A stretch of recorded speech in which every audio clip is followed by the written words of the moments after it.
The Unliving is a roguelite action RPG with strategy elements. The game puts you in the shoes of the NECROMANCER who corrupted his soul by performing a great ritual, and now needs to cut through the armies of the living, pursuing to restore it. We will go through the basic controls, how NECROMANCER HP works, unique mechanics of undead scarification, how spells and resources work, and in the end, how the overall progress works here, to understand how to be good at the Unliving. To control the NECROMANCER, it's standard. You just use WASD. NECROMANCER will always shoot at the cursor. The first weapon we have hits exactly where you point, bypassing enemies. This will be useful when you want to focus on weak opponents in the back rows. Your first weapon has a charge that is depleted by continuous shooting, but is regenerated quickly enough. If you move the cursor close to the NECROMANCER, he'll make a melee strike with a scythe, slightly knocking out enemies or strongly knock down his own minions. Managing an army is a more complicated thing. It's done using the right mouse button. Right-clicking near enemies will issue an attack command, and the undead will try to find an enemy near the place you clicked, if they can. If your army can't reach targeted enemy, some of the undead will switch to other enemies. A right-click away from enemies gives a defensive command. The undead will gather near click spot and will only defend themselves. This is useful when trying to avoid enemies' aerial attacks. If you hold down the right button, the army will constantly follow the cursor. This is useful for performing more complex tricks. For example, the undead AI isn't able to surround the enemies. But if you manually send undead to walk around the enemy group, it is possible to encircle them and gain an advantage. When the opponents die, they can be resurrected using necromancy. Activate your necromancy using the R button. This way, you can grow your army. If you want to activate your necromancy, all enemies in one squad must be killed. Even if one of them survives, it will not work. The best indicator are the skulls above the corpses. If they're red, you still have some killing to do. If they're green, you can use the resurrection spell. When controlling the undead, do not forget to control our dark hero and avoid enemies' fire. Some of the opponents know exactly who's in charge and can use the number of skills that will aim to hit the NECROMANCER directly. Use dash to avoid some of the attacks. Some opponents will try to close the distance and attack the NECROMANCER using melee combat. Feel free to hide behind your army. The whole purpose of their second life is to protect you, but without an order, they will not do it. Even if you take damage, our NECROMANCER won't die easily.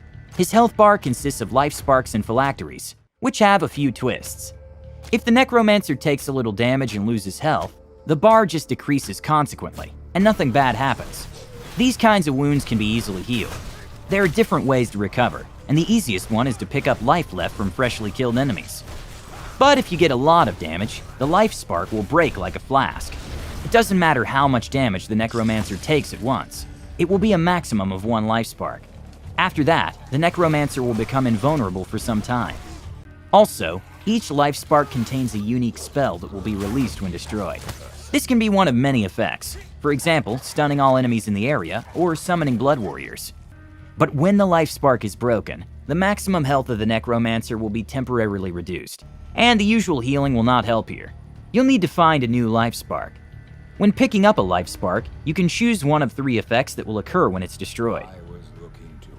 You can only have 1 life spark per phylactery. If you're at your maximum and you still find and take the new life spark, the effect of the newly selected one will replace the spell previously assigned to the previous one. If you wish, you can create an extremely destructive effect in this way. Last thing about life sparks, they also contain the second most important resource after NECROMANCER's health, his life force. It's used to cast spells and sacrifice the undead. The sacrificial magic is an important tool in the hands of a NECROMANCER. Every dead being in the army can be sacrificed for a powerful effect. This will spend a little life force. You can do this either by right-clicking on one of the dead ones, or you can press keys 1 to 4. All undead are divided into 4 types: warriors, archers, giants, and the damned. Pressing one of the keys will sacrifice the undead of the corresponding type that's located nearest to your cursor.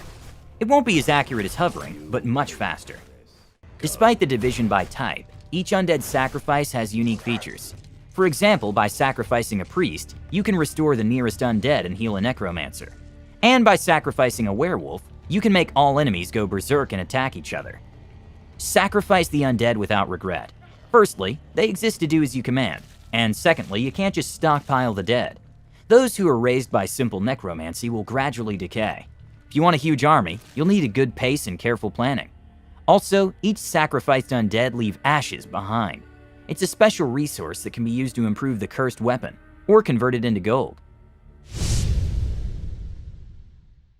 In addition to the sacrifices, life force is also spent on spells.